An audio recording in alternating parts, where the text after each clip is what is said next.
I grew up on Hanson's, which is like the non-soda soda. Mm. So now when I have a real soda with the real sugar, the full blownness of it all, I am like, this is the best thing Oh, yeah. ever. Yeah. Welcome to the latest episode of Authenticated with your host, Kate McLeod. I am intrigued by people. People watching, I love. People learning, that's where I'm insatiably curious. I'm interested in the why and how of the creative mind's pattern of thinking, the subtext to the creative thinker, or in its more conscious and malleable form, the creative conscious. Because when you are so clear on yourself via the triad of consciousnesses, then you become reflective to others. Meeting yourself is an infectious practice because what feels good is infectious and something I think we could all use a good dose of. So join me in conversations with a diverse arsenal of creative thinkers, from artists to entrepreneurs to serial thinkers ready to optimize their creative conscious. With me, self-made and self-proclaimed creative entrepreneur. Sounds hot, right?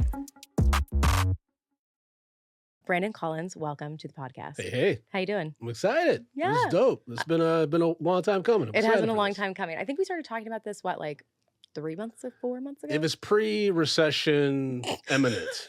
I believe that because we were at a coffee shop and I was just like, man, I'm going to order like a bunch of coffees, maybe a pastry. Like I was feeling good about money. And now I'm like, man, I could really use that $7.89. Damn, why did we have to meet for coffee? We could have just gone for a walk. It's all right. I mean, we did because I had to walk up the calories. But yeah, like a walk would be way more pocket friendly. Yeah, these it would. days. No, okay, yeah. So we started talking about this a while ago, and ever since then, I've been familiarizing myself with your work. Ah, And what's so crazy is not crazy at all, actually, but I had a hunch about you when okay. you reached out to me. And I Yes. was like, when I looked you up, I was like, man, this man does a lot. And I was Yes. like, what's going I've on? been told that. Yes. And then when we met and started talking, I was like, this guy is as much of a this guy is as much of a chronic doer as I am. Like, holy shit. Yeah. So It's a lot. yeah. It's a lot. I'm pretty sure I have ADD at this point. But yeah, I've always been like drawn to so many different things. And like since I was a kid, my grandfather was always like, give yourself options. So I kind of Mhm. was like, let me learn as much as I can about everything. I'm in a place now where like being a master nun is a little bit challenging, but I kind of know what I want to do for the rest of my life. Like I'm finally settling in on that and feeling comfortable saying that. But yeah, for a long time, especially when I was younger, I was like, why not do this thing? Like, what's the worst thing that could happen? As long as like I don't face bodily harm or like get into financial debt, why not do these things? So I've had random opportunities come to me where I'm Uh-huh. like, yeah, I'll try that. Even if I don't like it, I'll just not do it anymore. Don't you think there's a mastery of doing all of it? Because I'm not great at everything, but I know how to do certain things. But there's a lot of things I don't know how to do, which I'm very forthright about, though. Yeah, but you enjoy it when you know something, when you know how to. Yes. Yeah, I Okay. think anybody does. Like when they feel like that satisfaction, like kind of a sense of accomplishment, maybe even acceptance, depending on what it is. you know? Wait, can I push back on that Sure. a little bit? So you say that you're not great, Mm. but is it about being perceived great or is it about feeling Oh, great? that's just me in my head. Okay, That's okay. me in my head. Like I work through therapy on this, Stunning. every week. But yeah, I'm constantly putting myself down, constantly just that's the mental anguish from being like bullied a lot of my life just because I thought differently or like I saw the world differently and Yeah. got teased.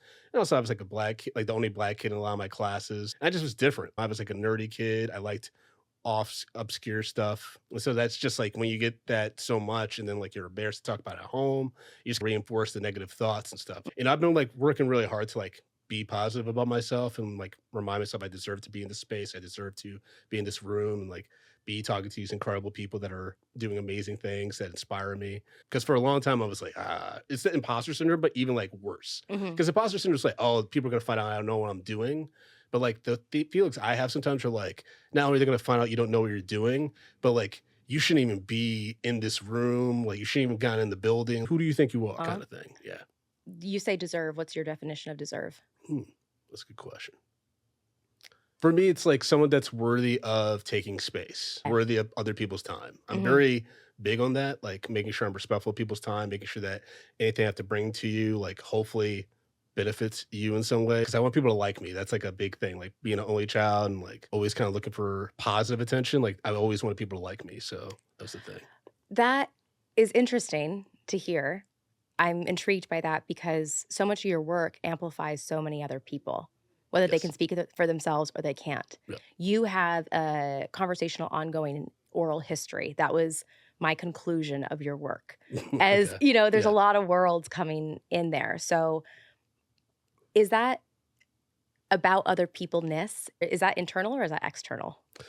I think that's internal. I think I'm always looking for like a mentor, always Yeah. looking for guidance on what not to do and things like that. Mm. And so that's why I love talking to people. I love picking people's brains. And like I said, I love just learning new things. So constantly, as long as I'm during the day, I'm learning something new at least Mhm. once, like that's a good day. You say talking to other people and, like, hearing what not to do. So Mhm. if you're listening to those ones, what does your voice sound like? What is it the master of? That's a good question. I'm not sure. I've never been asked that before. Well, That's just a I'm so curious that's an because you interesting. not only do you do so much, Mm, you have so much proof of it. Like, you have yes. live events, but Yes. they're recorded and Yes. they are on multiple streaming platforms. Mm, You have multiple businesses, multi facets of your artistry. All of it has evidence out there letting the world know you do it. that's true. Are you like my therapist's daughter? Like this feels like a session with Alan right now. No, I just love creative people. I Yeah. just like that's good. I just love creative people and Okay. even like reading all your websites. They're all done perfectly. The verbiage is Oh, great. thank you. Your use of language, like you don't say writer, you show that you write. You Mm, don't say comedian, you show. yeah. And so I'm Okay. just really curious about what the navigation system is of all of that. I mean, I've always loved writing. Since I was a kid, like I used to write screenplays on a typewriter Uh-huh. because that's before we could afford a computer. But the one computer we ended up getting after that wasn't much better than a typewriter, so I still. Mhm. But yeah, I love writing because it's a great way for me to express myself. It's like sometimes, because I was the only child, and my family made it known that like I shouldn't push back on too many things. I should, just Mhm. do whatever they tell me to do and like don't question it and things like that. And so I never really spoke up for myself. And so Mhm. like verbally. And so that's why like when bullies would come at me, like I never really snapped back or anything like that. But I found writing was a great way for me to express myself, to express my anxiety and my sad feelings towards like, being an only child, having a single mother, being living differently than others around me. So I always excelled in English. Like English classes, I always did great at. I could write a paper, like even if it's a specific topic or anything like that, I could write a paper pretty quickly. Like in college, I was like notorious for finishing my term papers like a day of because I was just like, yeah, it's easy for me. And I would get A's. Like it was just like weird how me putting my thoughts on paper just like came natural to the point where I thought I wanted to be an English teacher. And then I realized I suck at teaching this. It's so natural for me. It's hard for me to actually articulate the different steps to understand how to express yourself on a page. So I ended up pivoting towards history. And then, yeah, it's a whole thing. That's Yeah. so cool. So maybe it's not even an internal voice. Maybe it's just like the language you write with or Yeah. put down on paper and then read from someone else. Like I Yes. assume you're an avid reader. Oh, yeah. Yeah. Okay. I don't read as much as I should, but that's just because like my attention span is like, it's really challenged these days Uh-huh. between this device and just things around you. In New York and LA, you have to keep your head on a swivel. So it's hard to fully concentrate on the Hmm. books. But I also read books like on hand. Okay. So, Question about the typewriter. yes. Do you think having the typewriter is your first source of communication or being heard or whatever that was for you? It being a permanent and a very slow sort of device, do you think that Mm. helped with your intention or your pace or believing what you write? I think so. I definitely think so. I definitely remember being very like cautious when I wrote. Because ink is like expensive. Yeah. I hated using whiteout. I thought it looked so bad on paper.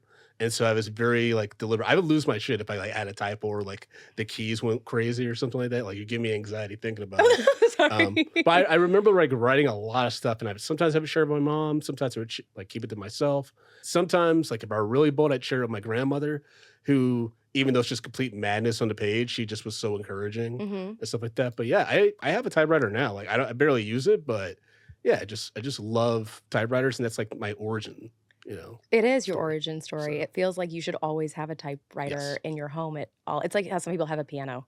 yeah, Like, yeah, you need a typewriter. exactly, yeah. Is it away or does it have a special spot? It's away right now. My old apartment, before we got our house, which is ironic because we have more space now, but it fit better like in the aesthetic. So like the typewriter was out, and actually when I have parties, I would put a piece of paper in it, and so people could type messages. So there'd be some wild stuff on that paper at the end of the night after some drinking. Do you keep all of it? No, no, Oh, no. that's yeah, Okay. I'm not a psychopath, but Uh-huh. I mean, I guess it could have kept it, but it was just goobity gook. It was Yeah. insanity, Yeah. because people are like a few shots in, And we're not talking like high shelf No. stuff. We're like early 20s, like Devil Spring vodka and like maybe Fireball if someone like had a promotion at work. You know what I Okay. mean? It wasn't great. Maybe Fireball is a special occasion. Yeah. Exactly, exactly. When we're feeling like, wanted to celebrate, a little Fireball, Yeah. maybe Absolute. Uh-huh. If we want to get really crazy, Uh-huh. that's about it. Talk to me about Drunk Black History. Okay. Yeah. So that's a show that started about 6 years ago now. Actually, maybe 7 at this point. Um, I initially started with another comedian named Gordon, and it came about from he was like born and raised in Newark, New Jersey. I was born and raised in Ann Arbor, Michigan, and we both had completely different experiences, like learning Black history throughout our lives. Like because I grew up in the suburbs with mostly white suburbs, like Mhm. my Black history was very limited. Like the curriculum was very limited. And like my grandparents and my mom were Black Republicans. So they were very much like, pick yourself up by your bootstraps. And so they found a lot of my interpretation of how they thought of Black history was it was all about oppression and like so down that they were like, I think if I were to see it from their perspective, they tried to like kind of hide some of that negativity and like self-deprecation away from me that they felt like they saw in art. And so that's why I wasn't encompassed with it much at home. Like I learned about like Prince and like James Brown, like Michael Jackson. Those are like, and Sade. Those Yeah. would be like the only Black people I really learned about consistently throughout my upbringing. Okay. And so the idea of the show was like we were drinking at this bar in Queens, and it was at a venue where they always let you do random shows if you wanted to. Shout out to the Creek and the Cave. And I actually just did a show in Austin, Texas, Drop Black Yeah. History there.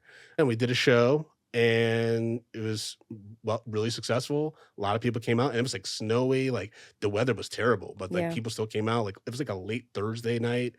And yeah, and then I just started putting like together really good lineups, started booking bigger venues. Then the pandemic happened, and because like I worked in an environment at my day job, we had a hybrid working environment, so I was familiar with Zoom. Mhm. And so basically, I was like, we could do a Drunk Black History online. And at first, I was kind of resistant towards it, but my wife was like, I think people need this. It's June 2020. I think you should do a Juneteenth show. And so hosted an online Juneteenth event. Hundreds of people from around the world joined. It was incredible, and did another one later that year because still restrictions and stuff. Then slowly started bringing the show back live in New York, and then that's when it started getting even more traction. And then, long story short, my co-host and we split up because he did some pretty egregious things regarding the brand and the show itself. That actually I thought compromised the show, that compromised integrity, the quality. And I take producing events very, very seriously. Like I was the producer for the show. As much as he tried to say otherwise, like I've been doing this since I was in high school, producing shows. And so it was really hurtful. It was a tough time. And for a moment, I thought I wouldn't do Drunk Black History anymore. But through the encouragement of a lot of folks who attended the show, a lot of people who have been supporting me for years, like whether in the podcasting world or just in the comedy world, were like, you should pick it up, do it yourself. And it's so scary because I always have a co-host. I'm so afraid of being on stage by myself. Mhm. I feel like I'm not worthy of that kind of attention. I'm not strong enough to hold Yeah. people's attention for that long. But I started doing it, and occasionally I'll like have a guest co-host and things like that. But start producing it on my own, executing my own vision, and since then it's been incredible. I've been getting amazing sponsors, performing at bigger venues. I've been selling out.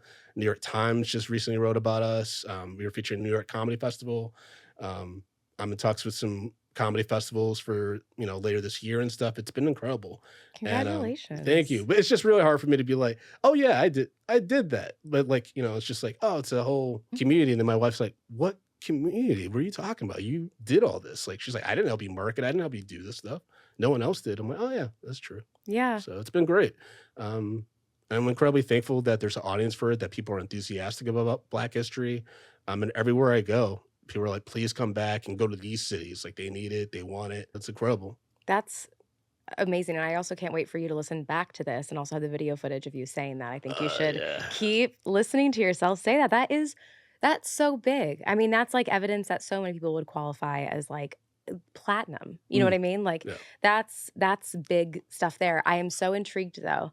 Something I heard Okay. is so you grow up in a bubble with your mom and your grandma. Yes. You have your perspective of life, Mhm. okay? Yeah. Because you have your experiences. You meet someone who has the spectrum of the opposite Yeah. spectrum. and that has to be intriguing as someone who is Always.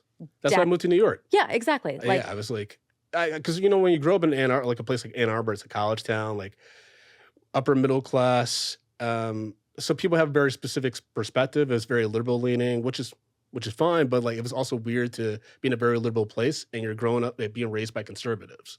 You know, like I've always been intrigued to learn from about different people and different perspectives because I had to be Yeah. understanding towards what my family was like. You know, Yeah. why they had those political leanings. I didn't always agree with them, but it helped me understand. But at the same token, my grandmother introduced me to the LGBTQ community Mhm. through movies and television stuff and was very like supportive of it. So I've always been like, let me just get to know about this other culture or these other people, and I'll decide if, you know, I want to continue pursuing that relationship or continue learning more. I think that that is just, like, such a good frequency that I think would be so fascinating if you believed in for yourself. Mm, You know, yeah. for being the vibe just being, like, going all the ways, like, trying to figure out all the things Yeah. because you're not really a teller person, you're like a shower person. Yes, very And much I've seen so. that a lot, and you just said that you don't like being on stage by yourself. How do you do comedy as a comedian? How do I do comedy as a comedian? But you don't Well, like being on stage alone. that's a new thing. Oh, I think it's ever since I got to the bigger stages, like when I came to New York. Um, I mean, I was again, I get in my own head, and sometimes that, especially in my early 20s and stuff like that, where I was right out of college and kind of trying to figure out what the hell I was going to do. I was performing a lot of stand-up comedy and doing a lot of stand-up comedy, and I was just bombing a lot. So I think that kind of got into my head a little mm, bit of like, oh, I don't deserve to like command the full stage by myself. I need someone else that balance me because I'm not like, you know, immediately like, you know, for suppression, but the most charismatic or the wittiest person. Like, kind of like I need to bounce off things in order to be witty and snappy and stuff. I play off people very, very well. okay. Like that's one thing with Drunk Black History when I started the podcast again. I used to record at the studio and every episode the producer would be like, bro, no matter who you bring in here, you like connect with them. Like you like have such good chemistry with whoever. And like sometimes I even know the person like fairly well, but then Yeah. others like we're like in passing, like supporting each other via Instagram. I'm like, hey, you want to come do Drunk Black History? Like you seem to have a good head on your shoulders and like maybe you could have a good discussion. It's always been great. What do you think that is? Um, I could say it's intuition, but I've been shown like I don't have the best judgment sometimes. So I would say it's just natural curiosity, honestly. Yeah. I think that's what it is. And where do you think the natural curiosity comes from? I think it's just from being an only child and being fascinated by people. I love people watching. Yeah. It's one of my favorite things to do. And I don't know, I just love hearing how other people navigate the world because sometimes especially as an only child, it can feel like the world just works this one way because that's how you see it, and there's no one really around you to like affirm or like Mhm. to not like contradict your thoughts and like Yeah. how you're perceiving things. And so I just love to talk to other people so I can like get as many perspectives as possible. And that curiosity has helped me a lot. It's helped me Mhm. like build relationships, and even in like, you know, I might meet someone and like may not mean anything, but then years later they remember me for you know some opportunity or like you know a friend of theirs reaches out because oh so and so recommend I reach out to you about this thing because you did this. And I'm like, who the hell? Like I haven't even talked to that person in years, but all right, cool. Isn't that evidence of like impact on people? I don't like to give myself that much credit, but like yes, Mhm. obviously, no, it's so weird. Like I'm always like I didn't make it in, like I don't, no one's gonna remember me, like no one cares. And then people, yeah, things will just happen where I'm like, oh, I should feel possibly affirmed by this, but then I just dig Yeah. into my like turtle shell and oh, I don't deserve that, or I don't need that shine attention. What do you think happens if you know you deserve it? Oof. I think sometimes I worry about fully accepting like an achievement I've made or like a goal I've met, and then it gets immediately taken away. Like you know about the Shane Gillis SNL controversy where Shane Gillis was this comedian. He got booked on Saturday Night Live, like wasn't even really trying for it, but then he got fired like immediately after the announcement because he had said some problematic things on a podcast. Okay. So I did not read into this, but I think I okay. remember That is like one of headlines. my biggest fears. Like, not that I would like say anything crazy on a podcast, but like I would get the thing I Mhm. want and Yeah. it's immediately taken away from me. That's like a huge fear of mine. Just because, I had a very traumatic thing happen to me in high school. Well, like it kind of eroded my trust in a lot of things. Like, I went from having a very stable home life, or like what I perceived as stable, to basically sporadically living in a motel throughout my senior year in high school, to not knowing if I'm going to be able to afford college, to finding out I can't afford college, but my grandfather would step in to help because even though people had stolen from him, and like all these things happened that were just terrifying, and you know just gave me a lot of anxiety about control. Mm, And I think I just was always hesitant after that to kind of set myself up for the biggest goals I had in mind, yeah. because I was worried that it would be taken away immediately, or like things would go sideways and just destroy the whole thing. And that's just trauma that I'm still working through. It took me a long time to talk about it. Yeah, it was a lot. And like, that's probably one of the reasons why I do comedy, Yeah. or I write, a lot of comedy, to kind of address that trauma, but like in a way that's palatable for people, Yeah, is you that you know? I was gonna ask, is that because of, like, of course you would feel that way, that's a massive shift in your entire Yeah. world. Is comedy the way of dealing with that? Because comedy has punchlines. For sure. I mean, comedy is just such a good, like, just provides so much relief for you, for the audiences and stuff. Yeah, Like, I remember I got into comedy. I went to go see so in Ann Arbor, Michigan, there's like several high schools. And there's two big high schools, Pioneer and Huron. I went to community high school, which is basically like they're one of the first charter schools, basically. okay. It's called an alternative school, but it's a charter school, Mhm. right? And that's where I took all my classes. But then I would go like to shows and like do extracurriculars at Pioneer. So Okay. Pioneer, I rode crew. So I did like sports for a little bit. Yeah, it was crazy. Wait, Crew's crazy. Yeah, crew is crazy. It's also a sport my people were forced to play. It wasn't a good. I don't know why I did it. I think I was just trying to be, attention and stuff like that. I'm like, let me think of the one most random thing a black dude could do, and it was crew, and it sucked because when you do crew, like no one told me that it's mostly just running. You're conditioning your body for endurance. And I have asthma. Like, well, I found out later on I have like a genetic disorder that like replicates things of asthma. It's Yeah. not exactly asthma, but yeah, man, that sucked. Oh It my was a god. nightmare. It's so funny. Those are 2 sports I was interested in. I didn't Okay. do Crew because they only kept telling me I could be a coxswain. I was such a tiny little human. That's what my coach was trying to get me to do before I quit. Oh my god. I was like, I have to run I have to do all the You have to do conditioning, everything with them. and then I just yell Yep. numbers? And you steer the boat. But Yeah. No. it took me a while to get good at it. Like my coach is insistent on me being a coxswain because he was like, you fit, size wise, it's Uh-huh. perfect. He was like, two, like, and this is what he saw my mom on is like, there's gonna be a lot of opportunities scholarship wise if you stick with this. I kind of took that for granted, but I was also like, I got the theater bug. Mhm. But I was actually getting pretty good, even though I almost did crash the women's varsity team. When I first was like, I got distracted, and I was like I steer our boat into them, and it was fucking crazy. But yeah, So that a was a fun time. short-lived element of I your mean, I life. did it for 2.5 seasons. I did Mhm. it for a full year and a half. Yeah. Yeah, I did all freshman year, and then half of sophomore year, and then I saw a musical. I saw like I forgot what musical it was, and my friend Billy was in it. And I was like, oh, this is pretty cool. Like maybe I'll audition for musicals at Pioneer. Like it's, I'll just go there after school at community. And so I started doing theater, and then I learned that the budget for the theater department was so big, they hired like a local comedian to teach high school kids sketch, improv, and stand up comedy. So there's a comedy group, and so I went to that show, and I saw this guy Sean Gray. Shout out to Sean. He's one of my best friends still. Um, I saw him perform. He's like this light skinned dude with a big afro, and I thought he was the funniest dude on the planet. And this is a guy like I grew up on SNL, like Eddie Yeah. Murphy, Chris Rock, Sinbad, and stuff. So I love comedy. I've always loved comedy. Never thought I could perform it. I never, Mhm. I have funny thoughts, and I always make my Nana laugh, but like I never was like I want to do anything like this.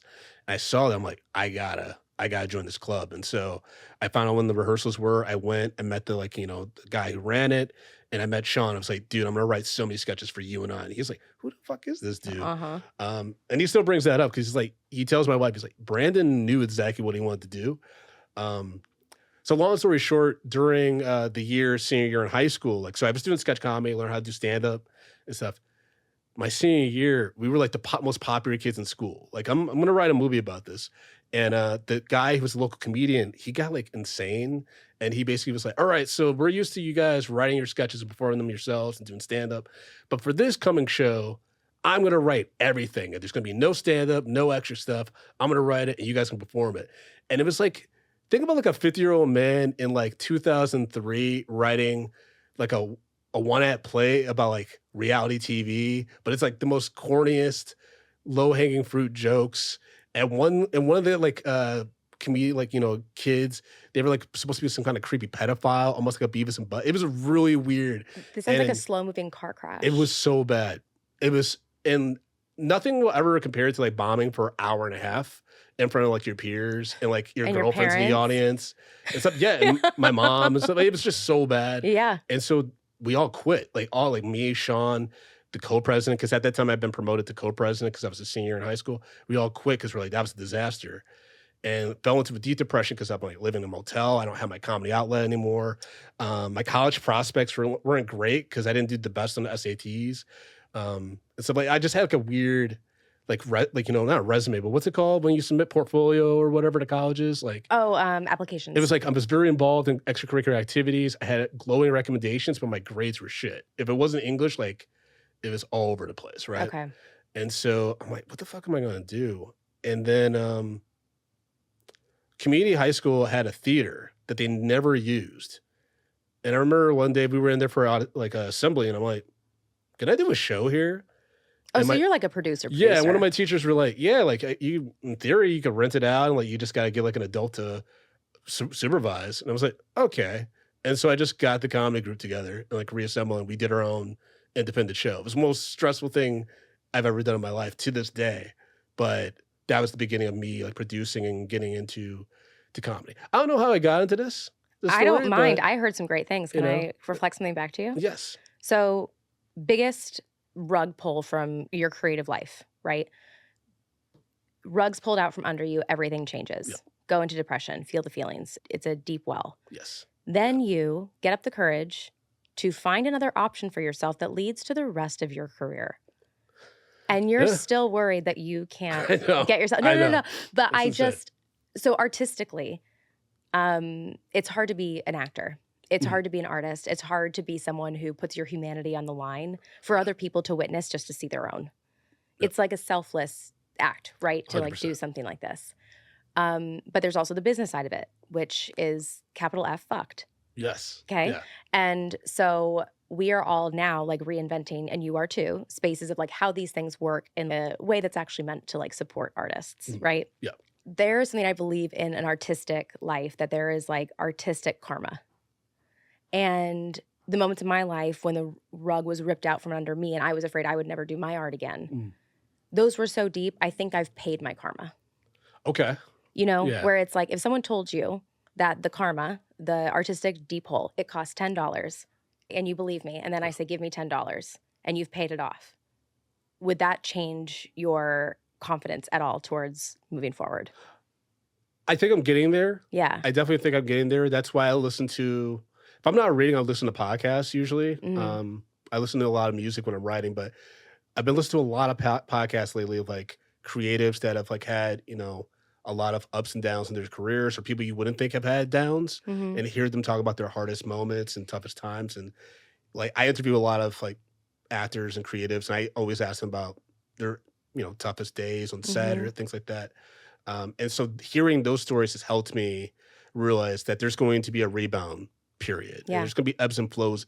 That's just the acceptance of being in the entertainment business, right? I think after that, senior experience, I had a hard time allowing myself to deal with failure, to deal with pain, because it's such a scary thing, especially when like you feel like you can't control what's happening to you. And I grew up somewhat naive. I was a little sheltered. I'm not gonna lie. Growing up, like the way I was raised. Hey, that's what comes with a suburb Exactly. like that. You know what I mean? And so like it took me a long time to kind of realize, okay, life comes with pain, life comes with unexpected events, and you can't be scared all day, every day, because you're never going to meet people. You're not going to do the things that make you happy. So like now, like when I have those feelings, I know what they are, I know how they're manifesting, and I'm able to reinforce positive thoughts, positive thinking to get them out, and remind myself like you deserve to be where you're at, and things will work out. I told my wife at the beginning of this year, I'm like, I need you to believe with me that like things are going to work out this year. There's going to be a lot of shit that's thrown at us. A lot of shit we're going through. We're going through a lot of stuff right now. But I'm like, we're going to get through it, and we're going to be even more successful than, we have been in the past. There's something about a partnership of Yes. believehood, For sure. like lean into my delusion. My fiance and I said something about like my perception of reality, right? Mm. I was like, I need you to be delusional with me. And he's like, I'm a realist. I said, great, change your perception of reality. Yeah. Like, Yeah. just bend it a little bit. And I think That's that, funny. That's funny. yeah, it's like, I'm a realist. Okay, cool. What's real? I think that's funny because I became a realist when all that shit happened in high school. Yeah, it's survival. Before that, I was a fantasy. Like I remember my friend Sean used to say, like, he's like, you're not on this planet. Like you live in a different atmosphere. Because that's where my ideas would come from. And I'm like only child. I was raised on movies and television. Like always thinking fantastical. And then my reality came and hit me in the fucking face when all that stuff happened senior year. And it was like back to back, like betrayals and just fucked up things that happened to me where I had to become a realist because I'm like, can't keep my head in the clouds anymore. And that kind of, killed my inner child a little bit. And I've been getting it back. I've been getting, because I realized that like my creative ideas, like whatever the stream conscious that comes out, that's what makes me unique. That's what gets me these opportunities that I've been having. And as much as I try sometimes to stifle that, like that's what I need to bring out even more. Because it feels better, right? Absolutely. It sucks because it's so vulnerable. It's so like I did a show last night and I was finally doing some weird stuff that I've always wanted to kind of try out. And like, I was just being silly and it just felt good. People were laughing like with it. I'm like, oh, okay. Like, this is okay. Yeah. I can be myself. There was I forget, I'll have to tag it in the show notes who said this, but fear is excitement without breath. And I've read that out of a book yesterday called The Big Leap, which I'm reading. It's by, oh my gosh, so bad with names. I'm just going to have to tag both of these. Yeah, I'm terrible with quotes. But it's basically saying, basically what he's saying in this book, in the introduction at least, that really struck me was that we have all these nerve endings and these systems in our bodies to detect fear and just to keep us like literally as a species, just to keep ourselves alive, like a whole nervous system and all these feelings to detect these things so that we know to protect ourselves and stay alive. Fight or flight, Yeah. So as we can hear from outside, we live in New York City. Yes. Right. So like we don't need those primal instincts anymore, but we still do need an in-tuneness with our body. 100%, yeah. And so we actually aren't in tune or very in tune because we're evolving to be. And so we're just at the start of this with the nervous system within us that makes us feel good, which is why we have a threshold of when something is good. We don't practice or participate in having an abundance of feeling good because feeling bad keeps us where we are. And it's just a biological thing that we do that we just have to like break and go to. So what is your threshold for feeling good? My threshold for feeling good. It's it's getting, like I said, it's getting better every day. But if I had to hold like a hot pipe in my hand, right now I'm at like, for a threshold for being positive on myself, it'd be a hard 5 seconds. And then I'm like, all right, that's it's still very fleeting. It's but it is getting better. And I think what's weird about it is like, and especially in this business, like when you get praise, you have to accept it. Otherwise you make it weird. Yeah. And I'm trying really hard not to make it weird because I'm having like pretty important people now giving me praise. And I'm like being weird about it. And my wife's like, stop being so fucking weird. I'm like, all right. We'll be excited. Be weird. You acclimate. Like we acclimatize all the time, right? Like that is just like every new circumstance we adapt to. We are just like little creatures of adaptation. Yes. And so be weird and then don't be weird. Yeah, I know. But it's also like, I kind of like doing my own thing. I think it's the only child syndrome. Like, I don't mind making people feel awkward as long as like they're not uncomfortable. Because sometimes I think that's funny, but also because people make you feel awkward. But I used to do Irish exits. Just leave. Yeah. I'm the queen of those. Yeah. I used to do those. And I love them because people would be like, where did Brandon go? And eventually it's like, oh, like we'll see Brandon tomorrow or something like that. Because I'm just like, if I'm over a place, like I'm just kind of like, I'll go. I'll head out and stuff. And I think I like still having that independence. That's where I feel very centered, where I'm still able to do my own thing. I don't know how that's going to work when like my wife and I finally start having a family and stuff like that. I think it'll be fun. I think it'll just be about, I want to be around my kids. I can't wait for you to listen to the Dave Byer episode because he talks about being a dad. Yeah. Which I think is so amazing. Okay. Yeah, about being a dad in the industry. Awesome. Yeah, like, that's Well, that's what's interesting is like when I moved to LA, my wife couldn't go for the first like 5 months or so because she was doing she was preparing for a pretty extensive surgery, right? So she couldn't go. Because she had to do a bunch of pre-op appointments and things like that, and so it was really tough being out there by myself. And mind you, I've been with my wife basically every day except for like the off week once the pandemic let up, like starting in like April 2020 when like things locked down, like because we were together every day until we could not be. And so it was really tough just being away from her, being away from my friends and stuff like that. And LA's a pretty lonely place if you don't know anybody. Yes, Like it I knew is. some comedians, but like they're all in different places. I'm in the Valley, which apparently like no one ever goes out to the Valley As a native voluntarily. Californian, yeah. Yeah. Okay. And so I remember like telling my wife, I'm like, yeah, so if I'm like going to do like a movie, like you and our kids are coming with me. Like I can't be away from y'all. Like this is that's not, just giving you a heads up. That's going to be our life. And she's like, I'm all for it. Like she's fine with Yeah.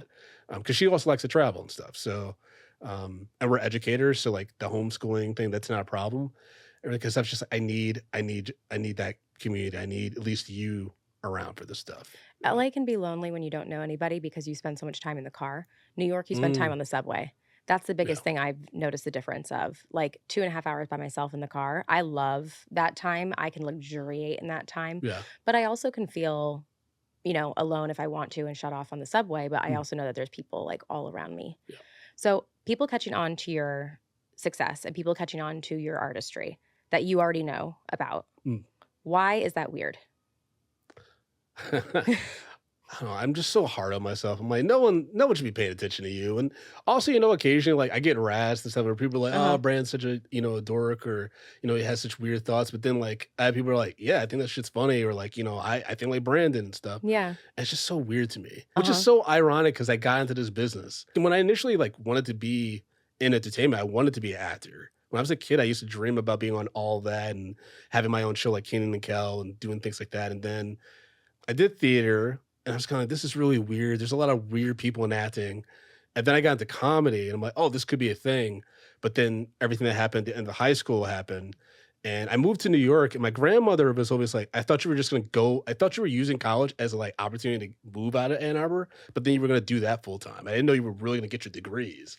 She's like, I love it for you. But I was like, in my head, my grandfather always told me like, give yourself options. And so the realist in me was like, you should get your degree. Like do the acting and comedy stuff, but don't fully invest in that. Get your degree so you have a backup plan. And then, of course, when I graduated undergrad, that was 2008, economic downturn, everything's falling apart. Fun. So I immediately went for my master's degree. So it was like, let me get some extra safety on top of this degree. And it was weird because like I was always had like one toe in being like a full-time creative and like doing the comedy thing full-time. I'm not saying like I regret not doing it earlier because I had a crazy network. I met so many people becoming doing my thing part-time in comedy, but now I'm kind of like in this place where I want to do the creative stuff full-time. Okay. But the way the world is right now, that's not really viable. So how do I balance that with trying to go back into doing education full-time corporate stuff? But then even that's a different landscape now. So okay, well, let's forget viability. Yeah. Viability for terms of this conversation don't exist. Okay, Yeah. so you want to take this full time. Yes. What does that look like? Viability doesn't exist. What's that look like? Oh, okay. Like, and viability of your business is what I mean. Understood. Yeah. Like, I mean, being able to do this full time, it means producing, hosting events constantly. Like I want to have an event every week to be able to do, whether that's Drunk Black History. I'm working on some new show ideas, things like that. Like I kind of just want to constantly be busy. And then writing and developing films. My end game is to be a film producer and director. That's my end game. That's the dream I've had since I was 6 years old and I saw Jurassic Park.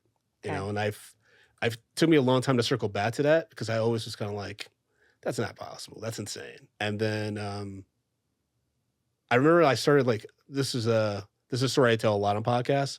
When I was in the Universal Writers Program. Which thousands of people applied for. Yes. Yes. When I was in that, one day I was waiting for a meeting with an executive. And this gentleman comes up to me, this older gentleman. He says, hey, yo, man, do you know where I can find a bathroom? And Jurassic Park's my favorite movie of all time, right? And I'm like, I immediately recognize this gentleman. I'm like, oh shit, yeah, I'll show you where the bathroom is, sir. And I'm walking him down this hallway. At the end of the hallway is a Jurassic Park poster. and the gentleman I'm showing to the bathroom is John Williams. And that was a moment where I was like, oh shit, I'm kind of doing it. Like, I have my foot in the door now. Like, I have this opportunity. I've been incredibly thankful, and I'm constantly remembering that moment because it helps push me forward and know that I'm eventually going to get to that dream job I want with the director and producing and stuff like that. Before I continue, I need to say this to you.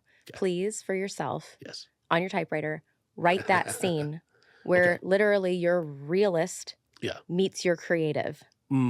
Like, literally, the man stepped out of the poster and was so mundane as you showing him the bathroom while you're waiting to meet an executive, and you just got into this writer's program.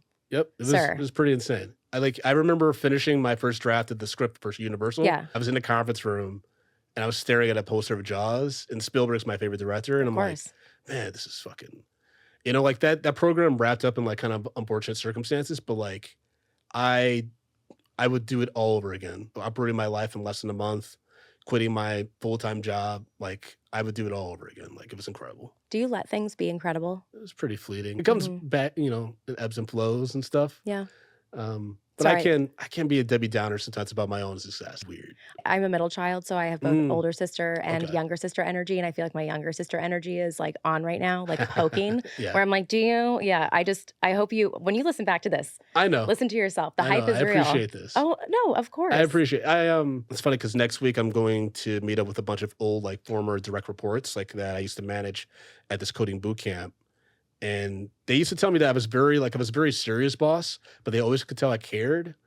And that when it was time to kind of like, not let loose, but like be rewarded for hard work, I was very generous with that. I was always caring about the team's well-being and how people worked with each other and trying to be as mindful as possible about creating, fostering a positive working environment. And I remember like being like so uncomfortable hearing people praise me like that. Yeah. And like, it was so uncomfortable, but now I'm like positive energy every day, positive reinforcement. I have a lot of like mantras in my basement, a lot of positive reinforcement and like quotes and all kinds of stuff. There's one from Tyler, the Creator. It's like motherfuckers are always gonna think you're weird and like that you do weird shit until you find other people that like that weird shit. Yeah. I mean, and also think I'm paraphrasing, but think of the way that numbers work. Like, there are so many people in the world. You'll find your tribe, and we have the internet.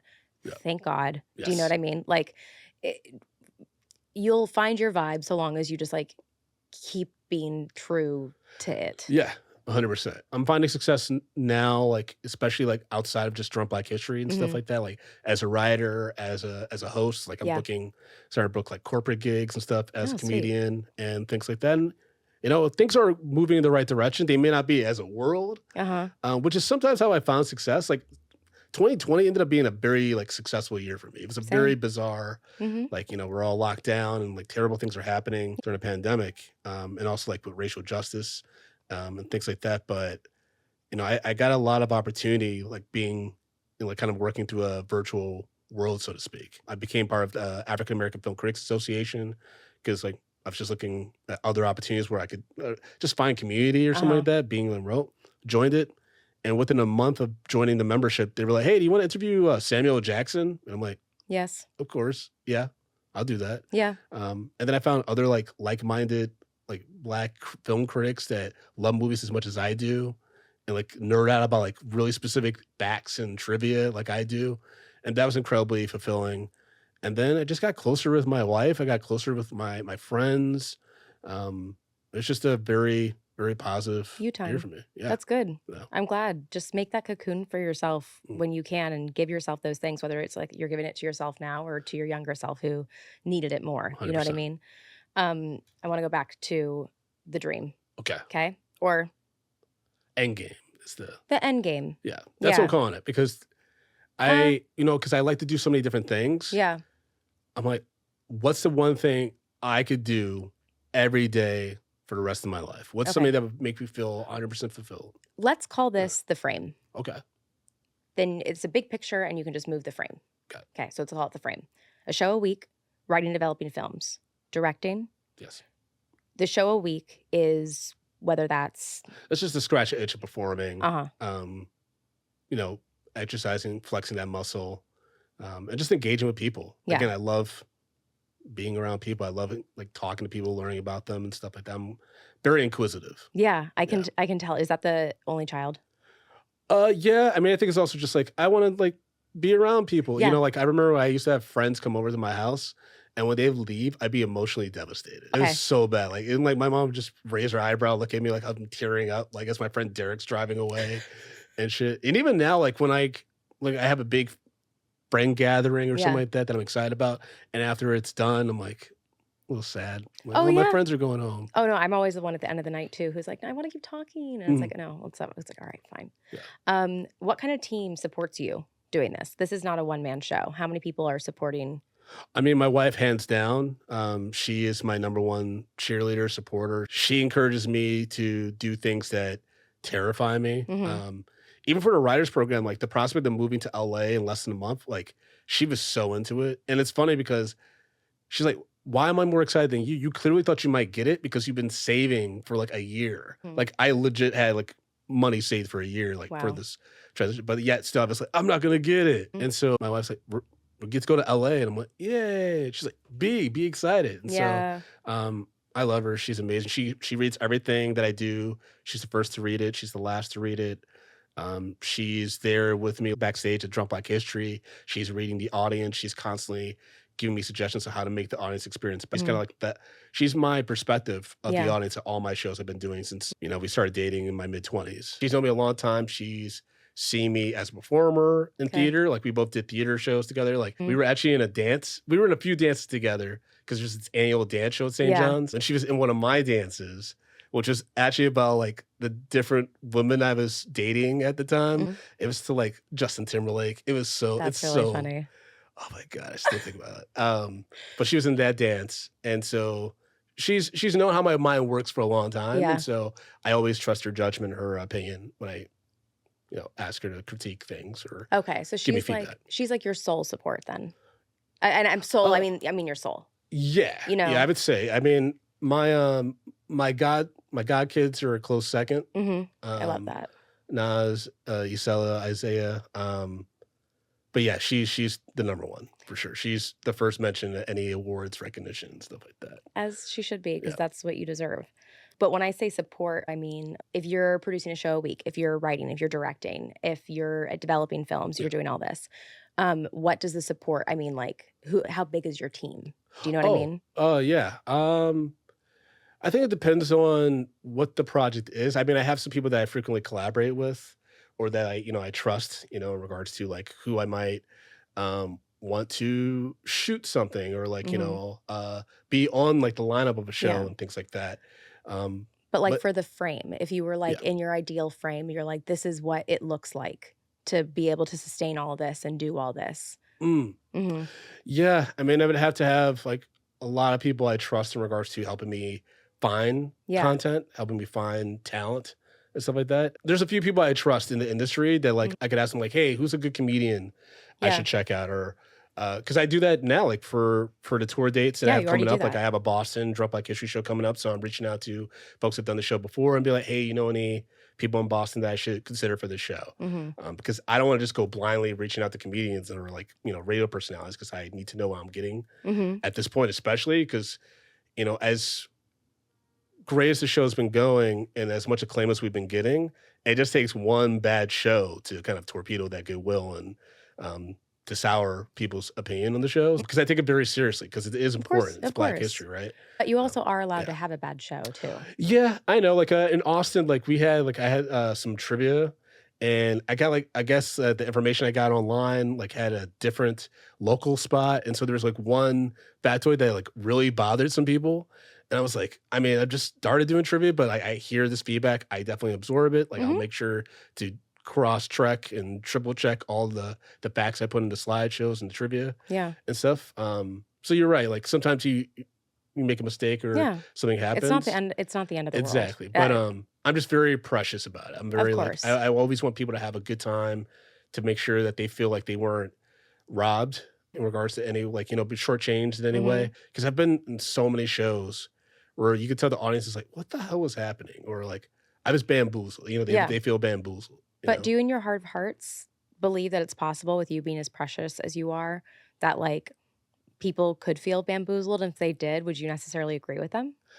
I'm accepting that too. Yeah. Like, especially like when you do things that reach thousands of people, like you have to accept that some people are just not going to like it for whatever reason, Yeah. especially in the internet age. And Mhm. so, yeah, like there might be one or two people, like, no matter how much I'm thinking the show is killing it, they're like, this ain't it, or this is, whack or something like that. That just makes me think my career as an actor. I was in the training phase, and I had been wanting, ever since I had become an actor, and I still had this little voice in my head, I wanted someone to come out of the woodwork and tell me that I sucked, and to say, "You're Mm, never gonna make this. yeah. You're never gonna make it here. You're not talented." I wanted someone to just hand my ass to me, and I kept saying that in school, like, "No one's ever done that. No one's ever done that."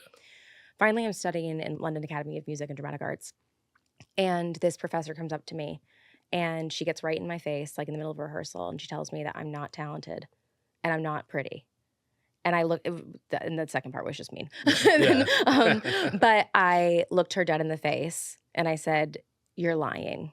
Mm, And so I think of this anecdote because when I do have that imposter syndrome, and I think, okay, so what if someone does come to me and say, yeah. "You're not talented, you're not going to make it in this industry"? Okay, so it happened. And literally in that moment, I was like, "You're wrong. Mm, Like, that's yeah. not right."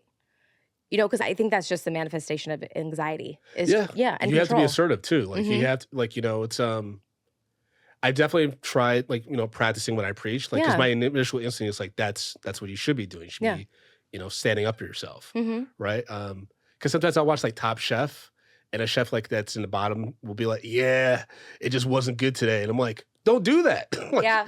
stand by it always. You know what I mean? Like, bless you. Thank you. Oh my Maybe gosh. things don't work out, but I'm definitely like I'm better at that now. Like that's something that I've greatly improved on the past year, I would say. Yeah. Because yeah, 2023 was 2023 to early 2024 was really rough I bet. for a while. I don't mean I bet, like, I know. I'm like, "Oh, I Yeah, I it can was just just see it." I just went through a lot of transition. The writer's strike happened, like, and Mhm. that actually disrupted the end of the writers program at Universal. Like we couldn't have a formal ending. And I had a few meetings booked up at studios and stuff like that for pitches, Yeah. and it all went away overnight. Oh And my so gosh, so just traumatizing you all over again. yeah, but at that time, like it was, what that was, and this is where sometimes the realist in me can really fuck with my head. Is I can sometimes see like a train crash coming. Like now, because of the things that happened in high school, I kind of look at if my gut is saying like this doesn't seem right, or like I think this might pan out bad. Yeah. I've been proven more right on that than not. Like for instance, like the coding bootcamp I was telling you about, Mhm. we were acquired by WeWork. And I remember the first meeting we had with like the founders in WeWork. They came into our school. Like, I met Adam Newman and like Miguel and like all that shit. Jared Leto, spot on, by the way, his performance of Adam Newman. Um, and they're talking about WeWork, and I'm like, guys, I used to do real estate randomly in grad school. Like, this doesn't make any sense. Like, they rent out office space, and then they rent that space into smaller pieces. And they're like, we're a tech company. I'm like, this doesn't make any sense. Why do they want a coding boot camp? And everyone's like, Brandon, you're just being a naysayer and being so pessimistic. 2 years later, that shit crashed to the ground. It imploded, right? I think it's totally safe to use that. If you've that sensory rod up already, use it when you need to. You just don't need to use Well, it I all had the it with the time. writer's strike. I Yeah. was like, Mhm. I'm talking to people I know in the industry. I know a lot of comedy writers. I'm out in LA at this point, and I'm like, I'm going to, because I'm also going to screen because I'm a film critic. So I'm going to different studios like on the weekends, and I'm picking people's brains from what they were hearing, and everyone's like, yeah, it's probably gonna be a strike. And then I'm like asking our like program directors, I'm like, what should we do if there's a strike? Because that's like potentially gonna be towards the end of our program. They're like, don't worry about it, being so negative. And like even the meeting I scheduled at Paramount, they're like, oh, don't worry about the strike. It's not gonna happen. And then And then shut what down for happened? months. Months. And so for me, that just reminded me, like, always give yourself options. Like, always have things, just always have a way to pivot. But now I'm trying to think of ways to pivot, but stay within the industry. Because Yeah. back then I'm like, how do I pivot back to full-time corporate ed tech work? I think I've been proven, especially the past like few months, like that's not really viable anymore. Like, because the ed tech space is just in such a weird place because of the economy, because of automation, AI advancements and stuff. And so now I'm like, I think the world's telling me to just stick with entertainment. I think that's just the universe telling me that, right? And that's incredibly scary. It's not financially stable, and because of everything in high school, like it's so scary for me to be in that kind of precarious financial space. But like, I was walking here to come do this podcast with you, and I'm like, well, this is an incredible life. I get to just talk to a friend about life and the creative mind. And then later today, I'm going to watch, a movie with my medium popcorn fan base and make fun of a 1989 movie with Fred Savage. There's a hell of a lot worse ways to spend your Friday. And also you're creating and Yeah. you're peopling, and you so clearly need people, right? Yes. And that's great. And that's great to know. And the thing is, that's also great is that you have them. So you have this massive network. Yeah. So you already know, because I just asked you, I said, okay, so the frame, Yes. or the end goal, a show a week, writing and developing films, directing. And then I said to you, okay, so what would your support team look like? And you started saying, okay, well, in this network, I have so and so and so and so, and I'd ask them. So what that says to me is that you already have the tools that you need to make this happen, because it's already all happening, or the pieces are there. You just haven't like assembled them the way that you haven't assembled them the way that gets you here. I So haven't. Yeah. what are you going to do? What could you do moving forward? Like if you just to like, I'm sad this is over because I'm really enjoying this, but tell me a couple actions that you could take that come to mind right now. When I tell you all these pieces are already here, Mhm. Yeah. what happens? So I have a few goals in mind, especially by the end of this year. One is to get to a place where I can financially afford like my own creative space that will allow me to do a lot of ideation, to do live podcasting similar to this space that will allow me be a multi use space, right? For my production needs and everything like that. And then to use that to then begin curating talent. Because I also want to support other artists that want to do shows and stuff like Of that. So course. my wife, she's always kind of dreamed of having a performance venue. It's been our shared dream, but she really is passionate about it. And so the idea is for her, like us, to get to a place where the production company has a performance space that she oversees. That's where I would do, Drunk Black History, or like I would basically do the Hannibal Buress model where I buy space for me to perform. I'm like, you literally are about to support home other. all of your creative Yeah, ventures. and so I do that, and then I do the money like raising that I need to do to be able to begin filming my my life story, my origin story about the sketch comedy. Like that's my dream first film. I already have the goal to be in pre-production by the time I turn 40, which is a year and a half from now. I'm going to go back to Ann Arbor. I have enough connections where I think I'll be able to make that happen. I've been working on the script cautiously for several years. I now fully know the vision of how I want to tell my story, but it's scary as hell. Of course it's Because scary. it's me confronting all these anxieties, all these fears, but I'm ready. I think I'm ready. You now. are ready. I'm ready. And don't disqualify it after saying that. So You're what I'm ready. trying to say is I have the roadmap in front of me of how I Yeah. want to do it. The only thing is, just the instability of the economy. It makes it hard for me to determine financially what's the best route for me to go. Because I do have some very successful friends who I could reach out to and be like, hey, would you like to invest in this production company? These are my plans. This is like the business plan. Or do I, wait out, hope the economy turns around where I can maybe get a bank loan, business loan, things like that? Or do I get a full-time job to support? I have a bunch of different avenues I can go. I'm just trying to make sure I'm giving energy towards all those so that one of them pans out. I'm not just trying to sit around and wait for things to happen. I have a plan. You do have a plan. have And a this plan. man does things. He does things. He gets them done. So I look forward to like this being done. Like there's no doubt in my mind that it will happen. But if I can, as myself, Yes. just keep telling yourself you're doing it. You're not trying. Thank you. Because you have so many options. You're just figuring out which ones they are. Yeah. And it's so nice to hear how many options are around you, and like because you've done it for yourself. And so I think that's just like you've given yourself the life that you want, and just remind yourself that like it's happening. You're Yes, already it you're is already along happening. the way. Yeah, it's happening. It's happening. You've made so much happen. I know you have a show tonight. With this obviously won't air tonight, but do you want to talk about anything? You want to plug anything? Where do we find you on social media? Yeah, sure. Folks can follow me at Frodo_Blackens on Instagram and Threads. That's where I'm at these days. FrodoBlackens.com for show dates. I have Drunk Black History shows coming up starting in May in Boston. And then in June, we're doing shows in Brooklyn, Detroit, and working on a bunch of future dates that are going to the fall, some at comedy festivals. Some are just going to be different states, primarily the Northeast. So just follow me and keep up with that. And I talk movies on Medium Popcorn, which is a movie review podcast. It's a lot of fun. Best podcast theme song in the game, I have to say. And yeah, thank you so much for having me on. Thank you Really for being appreciate it. on. And that's the latest. I'm honored to have been part of your thinking sphere today. Feel free to share, like, and subscribe on this platform or follow and participate on any of my social media platforms. If this practice intrigues you as much as it does me, then join us in the Me3 community, where we will work directly and you will curate a mindful method of thinking to define your own creative conscious. Thanks for listening to the latest episode of Authenticated. I love that you're here.